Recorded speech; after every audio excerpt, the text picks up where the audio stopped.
Hello student, आपके अपने YouTube channel में आपका स्वागत है। प्यारे विद्यार्थियों, आज से हम एनसीईआरटी एक्सरसाइज की सॉल्यूशन की सीरीज शुरू कर रहे हैं। प्यारे विद्यार्थियों, आज के इस वीडियो में आप अभ्यास के प्रश्न क्रमांक 1.1 से लगाकर 1.5 तक के प्रश्नों के सॉल्यूशन पे चर्चा करेंगे। तो आइए शुरुआत करते हैं। प्यारे विद्यार्थियों, सबसे पहला प्रश्न है कि वायु में एक दूसरे से 30 सेंटीमीटर दूरी पर रखे दो छोटे आवेशित गोलों पर क्रमशः 2 × 10⁻⁷ तथा 3 × 10⁻⁷ कूलम आवेश है। उनके बीच में कितना बल होगा? जैसे ही दो आवेशों के बीच में बल निकालने की बात आती है, हमारे दिमाग में कूलम का नियम आ जाता है। कूलम का नियम हम लोगों ने पढ़ा हुआ है। उसके अनुसार हमें पता है, जो सूत्र हमारे पास है वो है F बराबर 1/4 pi epsilon not Q1 Q2 by R। ठीक सर, आ गया दिमाग में। जब भी, ध्यान से सुनना, जब भी आपको दो आवेशों के बीच बल निकालना हो तो आपको कूलम का नियम लगाना रहता है। ठीक, बहुत बढ़िया बात। तो दोनों आवेश कौन कौन से दिए गए हैं? तो पहला आवेश आपको दिया गया है Q1 बराबर हो जाएगा 2 × 10⁻⁷ कूलम। दूसरा आवेश Q2 बराबर 3 × 10⁻⁷ कूलम। प्यारे विद्यार्थियों, इन दोनों आवेशों के बीच की दूरी भी हमको दे रखी है और वो दूरी है बच्चों 30 सेंटीमीटर। और एक चीज याद रखना कि भैया, जब भी हम न्यूमेरिकल करें तो हमें एक बात विशेष तौर पे ध्यान रखनी है कि सबसे पहले इनको एसआई सिस्टम में हमको कन्वर्ट करना है। सभी यूनिट एसआई सिस्टम में होनी चाहिए। तो आवेश की यूनिट कूलम होती है जो कि एसआई सिस्टम में है, पर दूरी की यूनिट यहां पर सेंटीमीटर है जो कि सीजीएस सिस्टम है। तो इसको कहां लाना पड़ेगा भैया? एसआई सिस्टम में। तो सेंटीमीटर से मीटर में बदल लेंगे तो ये आ जाएगी आपकी एसआई पद्धति में 30 × 10⁻² मीटर। अब इस सूत्र में मान रख देते हैं।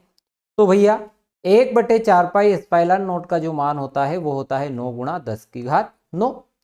आवेश का जो मान होता है वो है Q1 का मान है 2 × 10⁻⁷ इंटू Q2 आवेश का जो मान है वो है 3 × 10⁻⁷ और R का जो मान है वो है 30 × 10⁻² का होल वर्ग।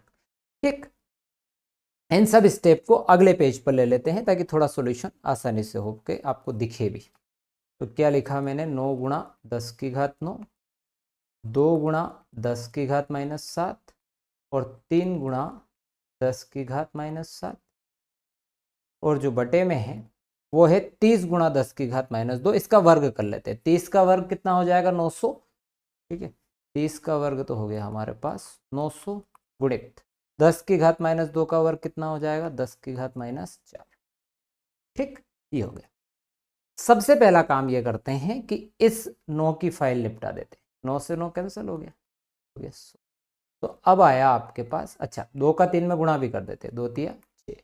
अब आ रही है 10⁻⁹, 10⁻⁷, 10⁻⁻7 और बटे में है बेटा 100, यानी 10⁻2 और ये कितना है? 10⁻4। तो 10⁻2 × 10⁻⁻4, आधार समान गुणे में घातें जुड़ गई, 2 - 4 यानी 10⁻⁻ कितना आया बेटा? -2।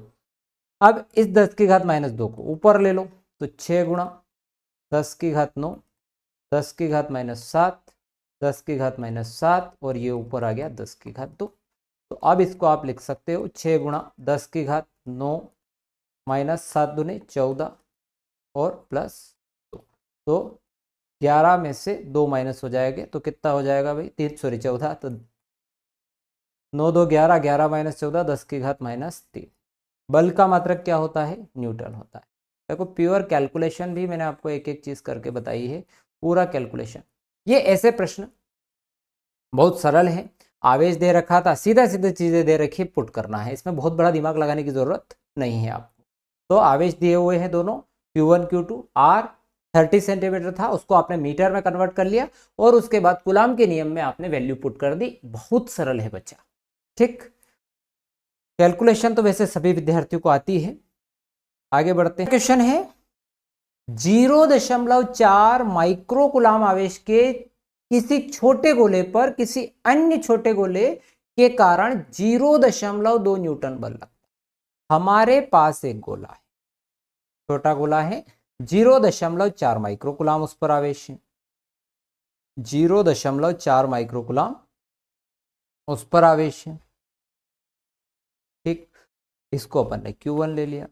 अब इस गोले पर अन्य छोटे आवेशित गोले के कारण, दूसरे वाले गोले के कारण, ये दूसरा वाला गोला है, इसकी वजह से इस पहले वाले पर क्या लग रहा है, कारण 0.2 न्यूटन का बल लगता है।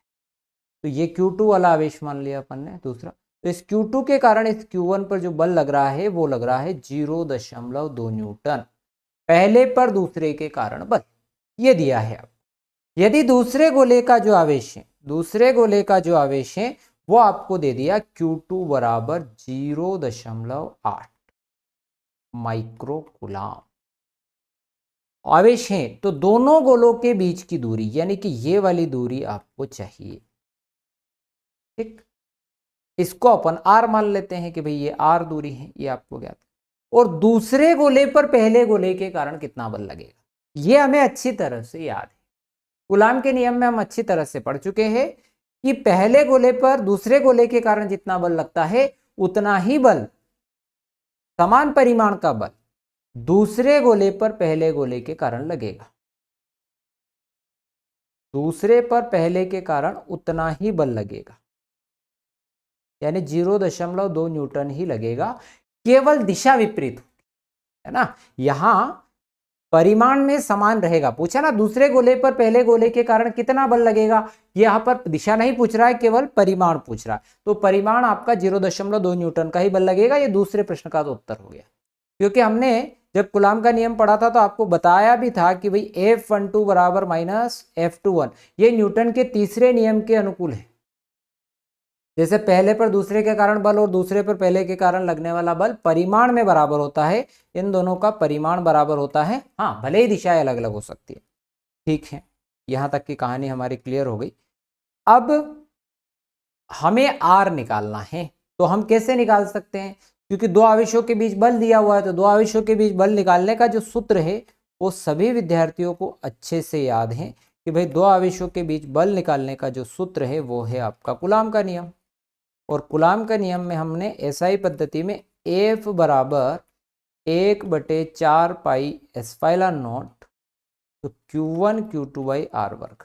ये हमें वैसे तो यहाँ क्या चाहिए, R चाहिए, तो R चाहिए तो सूत्र भी हम R वर्ग R के रूप में बना लेते हैं। तो 1/4 पाई एस्पाइलन नॉट और Q1 Q2 बटे, इस R वर्ग को इधर ले आए, इस F को यहाँ ले आए। ये तो एक सामान्य से काम। अब हमारे पास जो जो मटेरियल है उसको जमा लेते हैं मामला, ताकि अपन को हल करने में आसानी हो जाए। तो हमारे पास यहाँ पर है Q1, तो Q1 है आपके पास 0.4 माइक्रोकुलाम। जैसा कि मैं पहले ही कह चुका हूँ कि सारी इकाइयाँ हमें एसआई पद्धति में लानी है, तो ये अनुलग्नक लगा हुआ है माइक्रो, तो माइक्रो को बदल देते हैं अपन कुलाम में। तो 0.4 गुणा माइक्रो में होता है 10⁻⁻6 गुलाम हो जाएगा ये। अब ये डेसिमल इधर भेजे तो कितनी हो जाएगी, ये 4 × 10⁻⁷ गुलाम। फिर Q2 की बात करें, Q2 बराबर हमारे पास 0.8 माइक्रोकुलाम है। जैसा इसको हल किया वैसे ही इसको भी कर लो, तो 0.8 × 10⁻⁶ गुलाम, तो ये हो जाएगा आपका 8 × 10⁻⁷ गुलाम।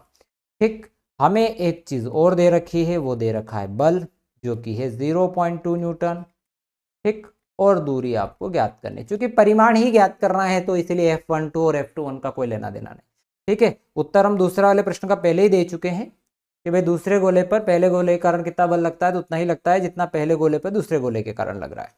अब मान रख देते हैं भाई, तो 1/4 पाई एप्सिलॉन नॉट का मान आप सभी को याद है, कितना है, तो सर 9 × 10⁹ है, हमें बहुत अच्छे से याद है, बहुत बढ़िया बात।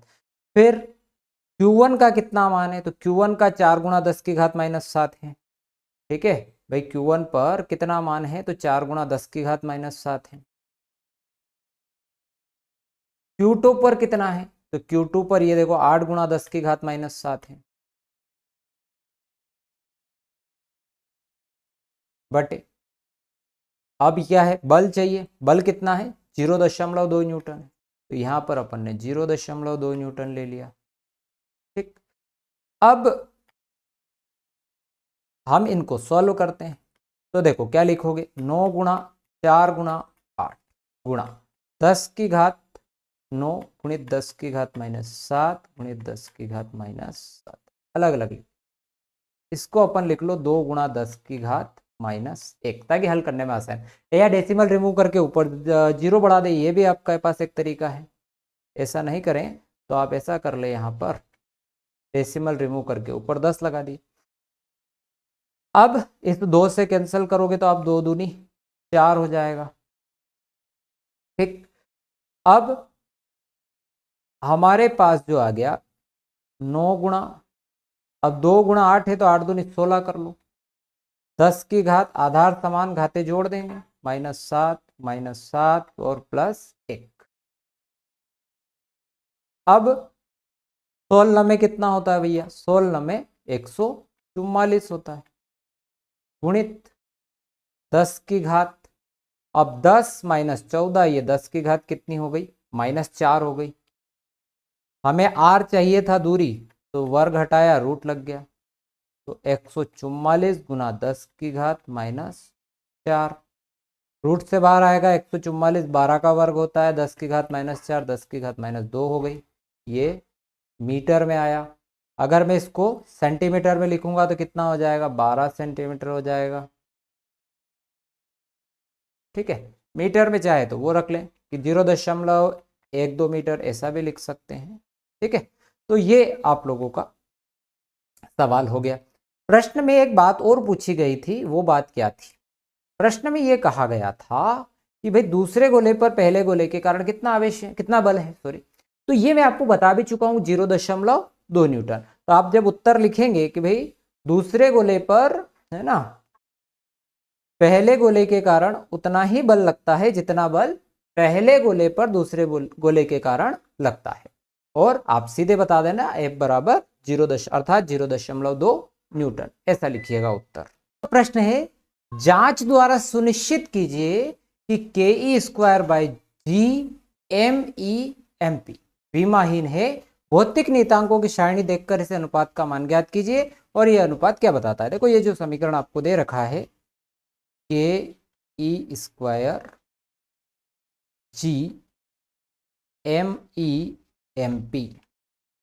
एक विमाहीन राशि है, हमें यह बताना है। ठीक है, बिल्कुल बता देते हैं, इसको समझने का प्रयास करते हैं। कैसे करेंगे, ये यहां पर जो नियतांक दिया हुआ है ना, ये नियतांक वही है कूलाम के नियम वाला 1/4 पाई एप्सिलॉन0। तो पहले अपन इससे रिलेटेड पूरी सामग्री इकट्ठी करते हैं, है ना, क्या क्या हमारे पास है और क्या क्या हमें जरूरत है। तो आपको जो के दिया हुआ है, उस के की विमा हम लोगों ने पहले सीखी हुई है कैसे निकालना है, फिर दोबारा सीख लेते। तो जहां पर आपको किसकी विमा चाहिए, 1/4 पाई एप्सिलॉन0 की चाहिए, यानी के की चाहिए, के की जगह पे ये होता है। तो अब इसका गुणा इधर कर लिया आपने, Fr²/Q1 Q2। तो बल्क की जो विमा होती है MLT-2, और दूरी के लिए आप L यूज करते हैं, आवेश के लिए AT होता है, क्योंकि 2 बार है तो स्क्वायर हो जाएगा। तो M1 ये हो गया आपका L3, ये T−4 हो जाएगा, और ये हो जाएगा A−2। ठीक है, तो हमारे पास जो के उसने दिया हुआ है, जो 1/4 पाई एप्सिलॉन0 होता है, उसकी विमा हमें मिल गई, है ना। तो उसकी विमा हमारे पास के की विमा जो है, के की जो विमा है वो हो गई आपके पास M1 L3 T−4 और A−2। ठीक है, ये वाली हो गई। इसी प्रकार से हमें इसमें ई की विमा भी चाहिए। ई क्या है, ई इलेक्ट्रॉन पर आवेश होता है, इलेक्ट्रॉनिक आवेश होता है, यानी आवेश होता है, तो आवेश की विमा AT हमें पता है इसे। एक और है जी, है ना, और ये जी हम कक्षा 11 में पढ़ते थे, F बराबर G(m1m2/r²)। तो जी बराबर हो जाएगा F r² /m1m2। उसी टाइप से जैसे अभी निकाला, बल की विमा क्या होती है, mLT-2 होती है। दूरी के लिए L वर्ग यूज करते हैं, द्रव्यमान के लिए तो ये m वर्ग हो जाएगा। इसको ऊपर फेंक डालना तो m inverse 1 L³ T inverse 2, ये आपका किसकी विमा होगी, G की विमा होगी। तो m inverse 1 L³ T inverse 2, तो G की विमा जो है m inverse 1 m inverse 1 L³ T inverse 2, L³ T inverse, ठीक है। उसके बाद द्रव्यमान की विमा, तो वो भी हमें यहाँ लिख लेते हैं, एमई और एमपी की विमा।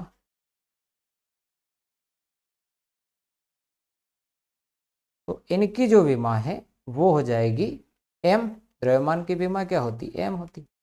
अब सभी की विमाएं हमें पता है, इस सूत्र के अंदर जो विमाएं हमने प्रयोग की है वो सब हमें पता है, सभी की विमाएं पता है। अब ये सभी विमाएं इस सूत्र में आप पुट कर दीजिए, अब आपको पता चल जाएगा। अगर सबकी विमा 0 आ जाती है तो पता चल जाएगा कि राशि विमाहीन है। तो करके देखते हैं भैया, है ना। तो जो फॉर्मूला है इसमें हम वैल्यू पुट करते हैं।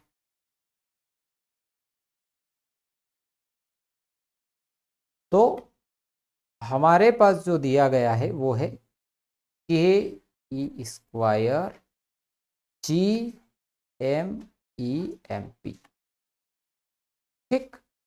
अब के की विमा हमने अभी हाल निकाली थी और जो अभी आपको दिख रही है सामने स्क्रीन पर, तो वही वाली विमा हम यहाँ रख देते हैं। तो ये हो गई आपकी m1 L³ T inverse 4 A inverse 2, ये इस के की जगह आ गया। ई आवेश की विमा 80 होती है, ऊपर स्क्वायर लग रहा तो हमने भी क्या कर दिया, स्क्वायर कर, ठीक है। बहुत बढ़िया बात आई समझ में।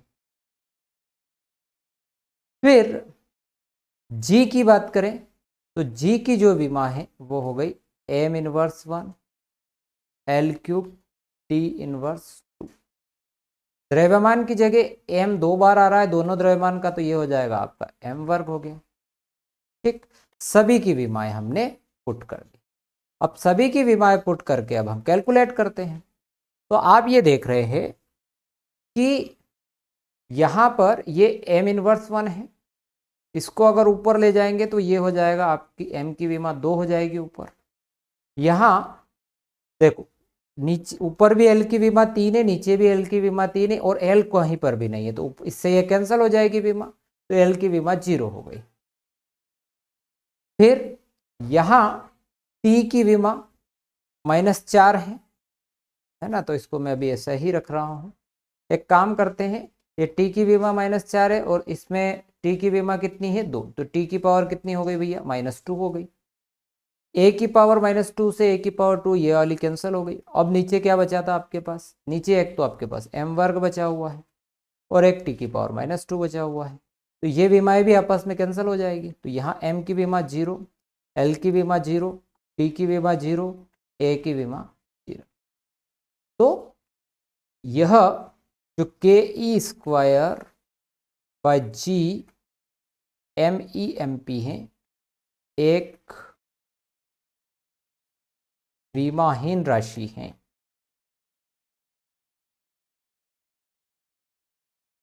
कितनी आसानी से आप लोगों ने इसको कर लिया, यह एक विमाहीन राशि है। अब जांच कीजिए कि विमाहीन है, तो पहले सभी की विमाएं लिख ली, फिर भौतिक नियतांकों की सारणी के मान। फिर प्रश्न में क्या लिखा है कि भौतिक नियतांकों की सारणी देखकर इस अनुपात का मान भी ज्ञात कीजिए। यह अनुपात क्या बताता है, ये भी तो पहले मान ज्ञात करें, फिर क्या बताता है उस बात पर भी बात करेंगे। तो पहले मान ज्ञात करते हैं। तो मान ज्ञात करते हैं और इन सबके मान हमें याद है, ठीक है। जो आपका K E square G M E M P है, इसमें जो भी यूज हो रही राशियां, उन सब के मान हमें वैसे तो याद है, फिर भी मैं यहाँ साइड में लिख रहा हूँ। के क्या है, 1/4 पाई एप्सिलॉन नॉट है, तो उसका मान 9 × 10⁻9 होता है। फिर जी यानी कि गुरुत्वाकर्षण नियतांक, जिसका मान 6.67 × 10⁻−11। M e mass of electron 9.1 गुणित 10 की घात माइनस 31 और मास ऑफ प्रोटॉन जो है वो है 1.67 गुणा 10 की घात माइनस 27, ये बनेगा। अब इन सबके मान हमारे पास है, तो ये सबके मान पुट करके सॉल्व कर लेते हैं। तो कर लो भैया। तो के की जगह रखा 9 गुणा 10 की घात 9, ई की जगह हमने रखा 1.6 गुणित 10 की घात माइनस 19, है ना। ई का यहाँ लिखना रह गया, ये तो हमें याद है इलेक्ट्रॉनिक आवेश ई का मान 1.6 गुणित 10 की घात माइनस 19 का वर्ग। जी का मान जो है 6.67 गुणित 10 की घात माइनस 31, सॉरी माइनस 11, माफी चाहता हूँ गलती से लिखा। तो 10 की घात माइनस 11, 6.67 गुणित 10 की घात माइनस 11। फिर इलेक्ट्रॉन पर जो आवेश है वो है 9.1 गुणित 10 की घात माइनस 31, इलेक्ट्रॉन का जो द्रव्यमान है। और जो प्रोटॉन का द्रव्यमान है वो है 1.67 गुणित 10 की घात माइनस 27। ये सभी के द्रव्यमान। अब इनको सॉल्व कर, ठीक है, करते हैं। तो ऊपर जो स्क्वायर है उसको 2 बार लिख लेते हैं, 10 की घात माइनस 19, 1.6 गुणित 10 की घात माइनस 19 बटे में जो 6.67 है, इसको 2 अंकों में राउंड अप कर लो, सबको 2 अंकों में कर लेते हैं। तो इसको 2 अंकों में कर रहे हैं, तो ये 6.7 है, इसको हमने लिख दिया 6.7, ठीक है, सरल हो जाए इसलिए, है ना। बाकी तो एग्जैक्ट आंसर नहीं आएगा, इससे उसके आसपास आ जाएगा, है ना। इंटू 10 की पावर माइनस 11, इसको आप लिख सकते हैं 9, और इसको हमने लिख लिया 1.7, 10 की घात माइनस 27। अब इन 10 की घातों का सॉल्व कर लेते हैं सबसे पहले। तो ऊपर 9 गुणा 1.6 गुणित 1.6 गुणित 10 की घात 9, अब ये 10 की घात 9, फिर यहाँ -19 और नीचे से जो घातें जा रही है 10 की घात -11 जाएगी तो ऊपर प्लस में, तो +11, 31 जाएगी तो +31, 27 जाएगा तो +27,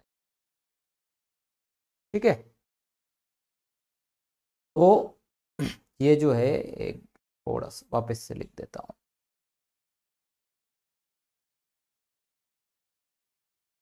9.1 गुणित 10 की घात माइनस 31 और 1.67 गुणित 10 की घात माइनस 27। पहले मैं हल कर रहा हूँ 10 की घातों को, तो इसको 1.6 का राउंड अप करके क्या लिखा था अपन ने, 1.7 ना, ये गलती से इरेज हो गया था। अब 10 की घातों का मामला निपटाते, तो 9 गुना 1.6 गुना 1.6 गुना, अब ये आया 10 की घात 9 ऊपर -19 आधार समान घातें जुड़ जाती है सीधा सा, नीचे से घात ऊपर जाएगी तो वो भी ऊपर जुड़ेगी, तो +11 हो जाएगा -7, ये ऊपर जाएगा तो +31 हो जाएगा, ये ऊपर जाएगा तो +27 हो जाएगा। बटे में क्या है, तो बटे में है, ये कैलकुलेशन थोड़ा सा भारी है ना, बड़ा है, 6.7 गुणित 9.1 को भी हम क्या कर लें, 9 कर लें, है ना, 9.1 को भी 9 ही किया था मैंने, तो ये तो 9 गुणित 1.7, हाँ 9 से तो 9 का काम हो गया खत्म, है ना। अब जो जो कैंसिल होते जाएंगे उनको हटाते जाएंगे, 9 से 9 खत्म हो गया। अब हमारे पास आ रहा है कि 1.6 गुना 1 तो दोनों की दशमलव आपस में हट गई, 1 देखो इस दशमलव से मान लो ये दशमलव गई और इस दशमलव से ये दशमलव गई, तो 16 कितना हो जाता है, लगभग 256, ठीक। और अब यहाँ जो है 67 इंटू आपको करना है 70, तो 49 7 42 42 और 7 कितना हो गया, 42 और 7 49 4 53, 6 और 5 11, तो 1139 के लगभग ये आ रहा है ना। इंटू 10 की घातों की बात कर लेते हैं, 10 की घातों में चलते हैं, तो भाई 31 9 कितना हो गया 40, और 40 और 27 कितना हो गया? 40 और 27 हो गया आपका 67 और 67 और 11 कितना हो गया? 78 में से 38 माइनस कर दो तो कितने आ जाएंगे? 40 आ जाएंगे। तो ये 10 की घात 40 के लगभग आ गया। ठीक, इसमें एक काम और करते हैं, ये जो 2560 लिख के इसको लिख लेते हैं 10 की घात 39 बटे 1139। अब आप ये मान के चले कि ये बहुत ज़्यादा मुश्किल नहीं बचा है ना, अब आसानी से हो जाएगा। अब इस 1139 से अगर अपन उसको भाग देते तो इसका ठीक डबल करोगे तो 2200 से कुछ ऊपर 2200 के आसपास आएगा लगभग, यानी कि 2 टाइम्स तो ये जाना ही जाना है, 2 बार तो ये जाएगा ही जाएगा। तो 2 बार अगर इसको करें तो 9 दूने 18, 3 दूने 6 और 1 7 और 11 दूने 2278 आएगा। अब 2560 में से आप माइनस करोगे तो यहाँ 2 माइनस हो जाएगा, यहाँ हो जाएगा आपका 15 में 7 8 हो जाएगा, तो ये आ रहा है आपका 282। 2820 में फिर लगाएंगे अगर डेसिमल लगा के तो फिर 2 बार ये चला जाएगा। ऐसे आगे भी दिया जा सकता है पर मैं 2 अंकों तक निकाल लिया मैंने, है ना, किताब में इससे थोड़ा ज़्यादा हो सकता है। तो 2.2 है ना, नियरली इक्वल टू लिखा मैंने इसलिए क्योंकि एग्जैक्ट आंसर नहीं है ना, एग्जैक्ट कैलकुलेशन क्योंकि हमने पहले भी राउंड अप कर दिया और बाद में भी फिर कैलकुलेशन के लिए कर दिया। तो हमारे पास इसकी जो वैल्यू आती है वो आती है 2.2 गुणित 10 की घात -39।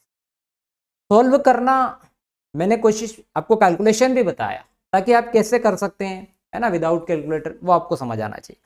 पर बच्चों केवल इस कैलकुलेशन से अपना काम नहीं चल रहा है, अपने को इससे कोई बड़ा लेना देना भी नहीं है, ऐसा परीक्षाओं में आते भी नहीं है। पर महत्वपूर्ण बात यह है कि यह अनुपात क्या बताता है, प्रश्न में ये जो लाइन लिखी है कि यह अनुपात क्या बताता है, ये ज्यादा महत्वपूर्ण है। तो हमारे पास जो चीज थी, है ना, इसकी वैल्यू आई है ke² GME/MP की जो वैल्यू आई है ke² GME/MP, इसकी वैल्यू अगर हम इस में देखें तो ये ke² है ना, अगर इसमें दोनों में डिस्टेंस आपस में कैंसिल हुई है यानी ये अनुपात है, ये कौन है? ये आपका विद्युत बल है एक प्रकार से, ये विद्युत बल है और ये आपका गुरुत्वाकर्षण बल है, क्योंकि इनके अपॉन में आर और लिख दो, r² और, तो अगर मैं यहाँ r² और लिख दूं और यहाँ भी r² और लिख दूं तो ये सूत्र वही बन जाएंगे बल के। किस कौन सा बल? विद्युत बल और गुरुत्वाकर्षण बल।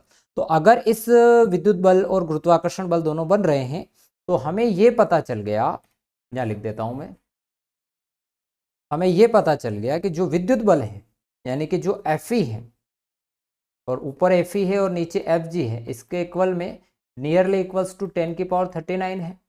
तो अगर मैं Fe इज इक्वल्स टू इसका इंटू उधर करूं तो 39 इंटू क्या आ जाएगा? Fg आ जाएगा। तो यानी कि ये बताता है कि जो विद्युत बल है, ठीक है, विद्युत बल है चुंबकीय बल की तुलना में, सॉरी गुरुत्वाकर्षण बल की तुलना में लगभग 10 की घात 39 गुना मजबूत।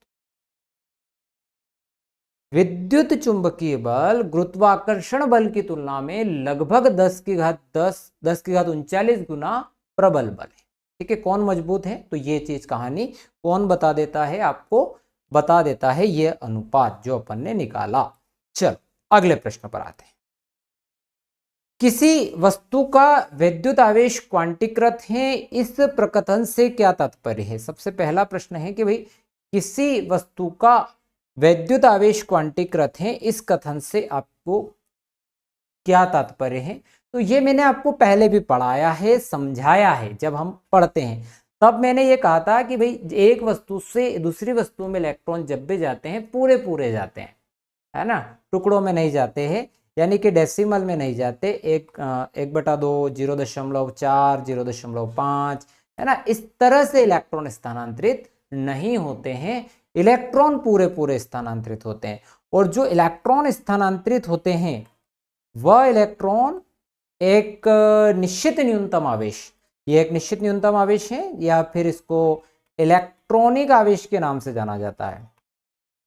तो आवेश जो होता है वो इलेक्ट्रॉनिक आवेश E का पूर्णांक गुणज होता है।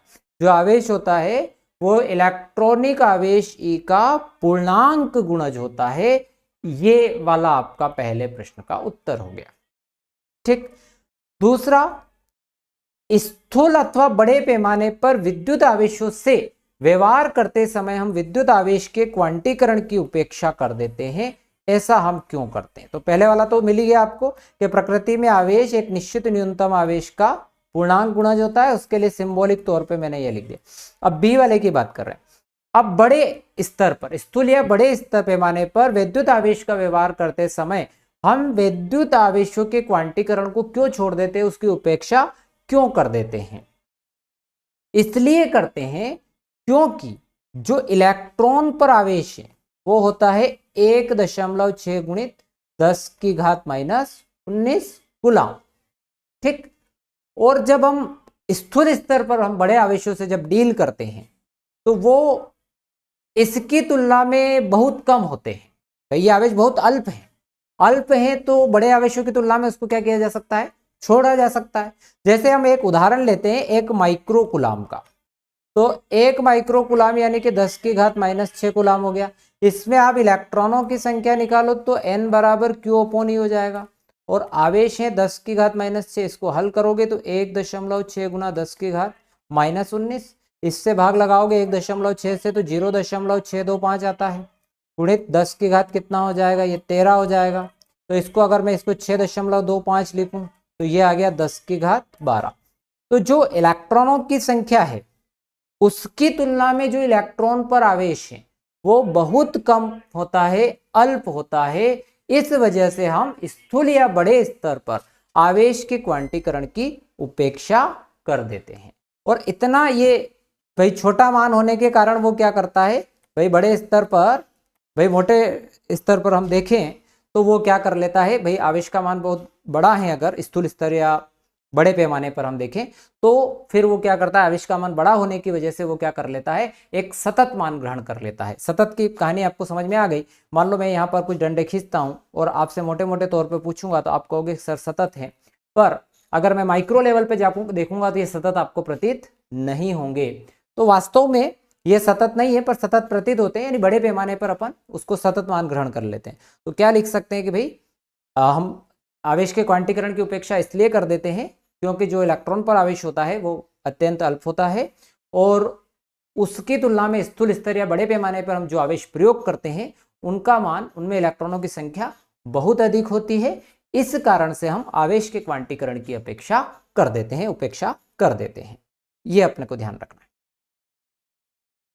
अगला प्रश्न है बच्चा कि जब कांच की छड़ को रेशम के टुकड़े से रगड़ते हैं तो दोनों पर आवेश आ जाता है। इस प्रकार की परिघटना का वस्तुओं के अन्य युग्मों में भी प्रेक्षण किया गया, और स्पष्ट कीजिए कि प्रेक्षण आवेश संरक्षण के नियम से किस प्रकार सामंजस्य रखता है। हमने ये पढ़ा था, जो इसमें उदाहरण दिया है वैसा ही उदाहरण अपन यही ले लेते हैं पहले तो, कि जब हम कांच की छड़ को रेशम पे रगड़ रहे हैं, कांच की छड़ को रेशम पर जब आप रगड़ रहे हैं तो रगड़ने से पहले वो दोनों ही अनावेशित हैं, इनके ऊपर कोई आवेश नहीं है, यानी कि प्लस माइनस। देखो अनावेशित के बारे में मैंने आपको पहले भी कहा, फिर दोबारा कह रहा हूं, अनावेशित का यह अर्थ कभी नहीं होता है कि उसके ऊपर आवेश नहीं है। उसके ऊपर जो आवेश है वह बैलेंस है, उसमें जो आवेश है प्लस माइनस दोनों मिलाकर बैलेंस है, संतुलित है, यानी कि उसके ऊपर अभी के लिए कहा जाए तो कोई आवेश नहीं है, अनावेशित है। तो अभी जब हमने इनको रगड़ा नहीं है, यानी रगड़ने से पहले आवेश, कुल आवेश, रगड़ने से पहले कुल आवेश शून्य है, रगड़ने से पहले कुल आवेश शून्य है। पर जब कांच की छड़ को हमने रेशम पे रगड़ा था तो कांच की छड़ से इलेक्ट्रॉन निकलकर कहां चले गए थे, रेशम में चले गए थे। मान के चलो कि कांच की छड़ से 5 इलेक्ट्रॉन निकले और 5 इलेक्ट्रॉन रेशम में चले गए, तो +5 और -5, +5 और -5 करेंगे तो फिर क्या आएगा, 0 आएगा। तो रगड़ने के बाद कुल आवेश वो भी क्या है, शून्य है। यानी कि जब एक वस्तु को हम, अगर इसके अलावा अन्य प्रेक्षण की भी बात करें तो हम कैसे कहते हैं कि जब एक वस्तु को दूसरी वस्तु पे रगड़ते हैं तो एक वस्तु से इलेक्ट्रॉन निकलकर दूसरी वस्तु में चले जाते हैं, और पहली वस्तु से इलेक्ट्रॉन, जिस वस्तु से इलेक्ट्रॉन निकलते हैं उस पर धनावेश और जिसमें इलेक्ट्रॉन जाएंगे उस पर ऋणावेश आता है, ये हमने पढ़ा हुआ है। तो रगड़ने से पूर्व, है ना, जब एक वस्तु को दूसरी वस्तु पर रगड़ते हैं तो रगड़ने से पूर्व इलेक्ट्रॉन पर, जो वस्तु पर रगड़ने से पूर्व वस्तु पर कुल आवेश 0 है और रगड़ने के बाद भी वस्तु पर कुल आवेश 0 है। और आवेश संरक्षण का नियम यही कहता है कि किसी विलगित निकाय में आवेश को न तो उत्पन्न किया जा सकता है और न ही नष्ट किया जा सकता है। अर्थात हम कहें कि किसी विलगित निकाय में कुल आवेश नियत होता है, जो पहले है वही बाद में भी रहता है। तो यह प्रेक्षण आवेश संरक्षण के नियम से किस प्रकार सामंजस्य रखता है, तो यह ऐसे सामंजस्य रखता है कि भाई इसमें पहले और बाद में दोनों तरफ जो आवेश का मान है वह एक समान है, पहले भी 0 है बाद में भी 0 है, अर्थात कुल आवेश नियत रहता है। तो प्रकृति में आवेश एक निश्चित प्रकृति में जो आवेश है, विलगित निकाय में जो कुल आवेश है वो क्या रहता है, नियत रहता है। तो किसी विलगित निकाय में कुल आवेश सदैव नियत रहता है, ये सामान्य सी बात है। तो रगड़ने से पहले और रगड़ने के बाद कुल आवेश नियत है, इसीलिए हम कहते हैं कि यह आवेश संरक्षण के नियम का पालन करता है। तो आपको परीक्षा में अगर लिखना हो तो आप कैसे लिख सकते हैं, आप ऐसे लिख सकते हैं कि जब एक वस्तु को दूसरी वस्तु पर रगड़ा जाता है तो एक वस्तु से इलेक्ट्रॉन निकलकर दूसरी वस्तु में चले जाते हैं, पहली वस्तु धनावेशित तथा दूसरी वस्तु ऋणावेशित हो जाती है। अतः रगड़ने से पूर्व दोनों वस्तुओं पर जो कुल आवेश है वह 0 है और रगड़ने के बाद जो कुल आवेश है वह भी 0 है। अतः यह आवेश संरक्षण के नियम के पालन करता है, उसके अनुकूल है। ठीक, इतना लिख दीजिएगा। तो प्यारे विद्यार्थियों, यदि आपको हमारा वीडियो पसंद आया हो तो चैनल को सब्सक्राइब कीजिएगा, अपने दोस्तों के साथ शेयर करना मत भूलना। थैंक यू वेरी मच, मिलते हैं नेक्स्ट वीडियो में।